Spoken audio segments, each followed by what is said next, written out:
அஸ்ஸலாமு அலைக்கும் சிம்பிளான முட்டை தண்ணியை பார்க்கலாமா.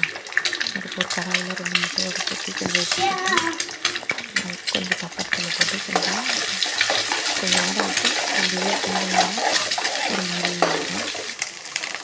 அதை கொஞ்சம் ஒரு சைடில் மாற்றிட்டு இந்த மாதிரி பொரியல் மாதிரி அந்த இதை மாற்றிட்டு அதுக்கப்புறம் அதே கடாயில் கொஞ்சம் எண்ணெய் ஊற்றி வெங்காயம்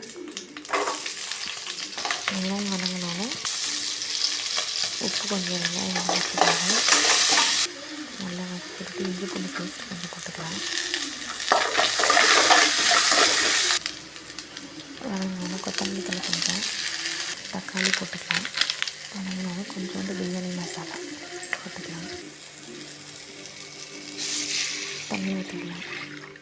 தேவையான அளவு தண்ணி கொட்டிக்கலாம்.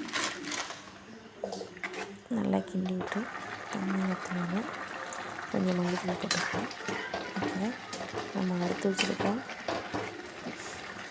முட்டையை எடுத்து போட்டுக்கலாம்.